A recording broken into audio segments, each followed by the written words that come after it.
Hello guys, welcome back to my channel. So चलिए चलते हैं अपने नेक्स्ट 5 क्वेश्चंस की तरफ। तो what are the benefits of AWS relational service, मतलब आरडीएस। सो बेसिकली पूछ रहा है कि AWS relational database service use करने के बेनिफिट्स क्या हैं। तो हमारा बेनिफिट्स ये होता है रीसाइजेबल कैपेसिटी। यस डेफिनेटली, क्योंकि ये आरडीएस है और एक क्लाउड में ये डेटाबेस डिप्लॉयड है, डेफिनेटली आपके पास रीसाइज करने की अथॉरिटी होती है। So yes, A is a correct option. B, automated patches and backups. Yes definitely, उसमें ऑटोमेटेड पैचेस और बैकअप का भी ऑप्शन होता है, तो ये भी एक करेक्ट ऑप्शन होगा हमारे लिए। See, cost efficient. Yes, cost efficient भी होगा क्योंकि आपको रिसोर्सेज मैनेज नहीं करने पड़ते हैं, आपको एक अलग सा एम्प्लॉय नहीं चाहिए इसको मेंटेन करने के लिए या देखने के लिए। आपको सिर्फ आप सिर्फ यूज़ करते हैं उसको और अपने पे पर यूसेज के हिसाब से पे करते हैं। सो डेफिनेटली आपको कॉस्ट एफिशिएंट भी पड़ता है। तो ऑप्शन ए भी करेक्ट है, ऑप्शन बी भी करेक्ट है, ऑप्शन सी भी करेक्ट है। ठीक है, तो नेक्स्ट क्वेश्चन की तरफ चलते हैं। What are the primary benefits of using Lambda.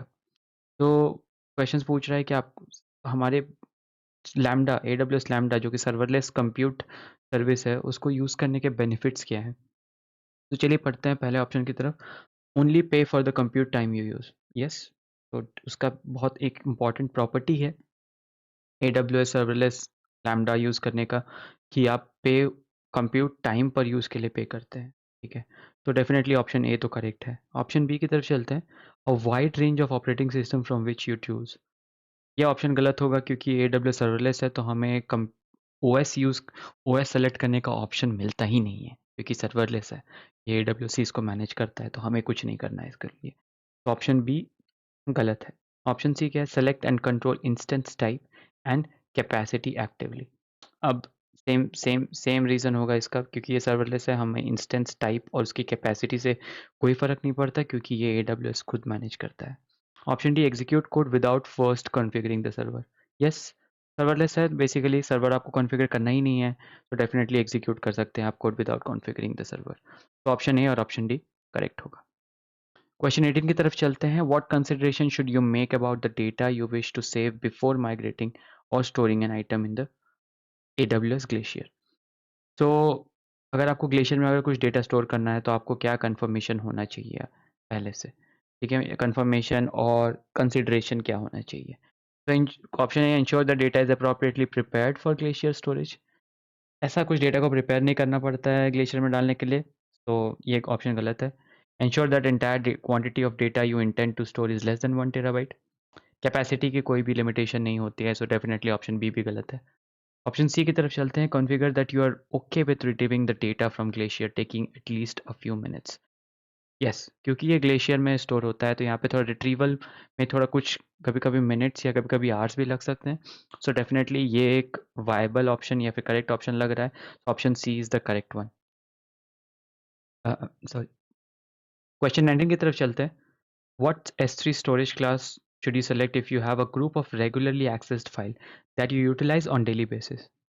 तो क्वेश्चन कह रहा है कि हमें कौन सा स्टोरेज क्लास यूज़ करना चाहिए इन केस जहाँ आपके पास कुछ फाइल्स है जो आप उसको डेली बेसिस पे यूज़ करते हैं।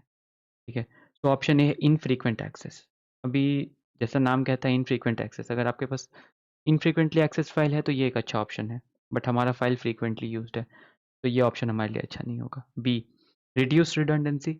ये इस केस में ऐसी कुछ क्राइटेरिया है ही नहीं क्वेश्चंस में कि रिडंडेंसी या वगैरह ऐसे केसेस है, तो डेफिनेटली हम लोग ये ऑप्शन भी गलत होगा।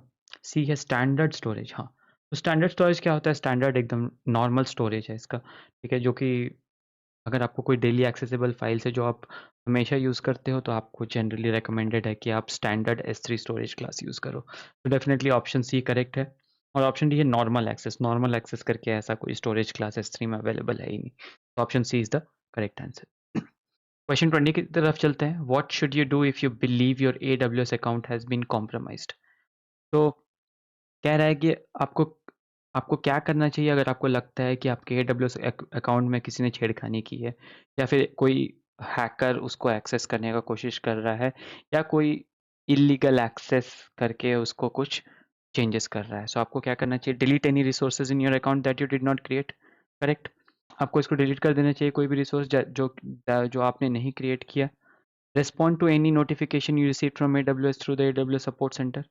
हाँ, तो अगर आपको कुछ AWS नोटिफिकेशन सेंटर से अगर कुछ नोटिफिकेशन भी आती है, तो आपको वो देखना है। क्या पता वो कुछ आपको करेक्ट इन्फॉर्मेशन दे रहा हो आपके अकाउंट के बारे में।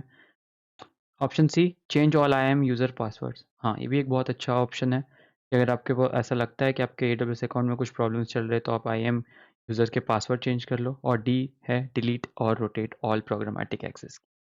तो कोई भी प्रोग्रामेटिक API एक्सेस की हो, जैसे कि EC2 इंस्टेंस लॉगिन करने के लिए वगैरह वगैरह, तो उसको आप डिलीट कर दे या फिर रोटेट यानी कि चेंज कर दे, ठीक है, ताकि कोई प्रॉब्लम्स में आपको झेलना ना पड़े। So basically option A, B, C और डी सारे ही करेक्ट है।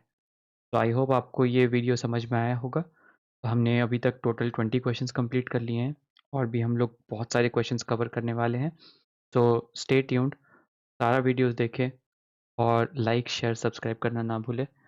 Thank you guys.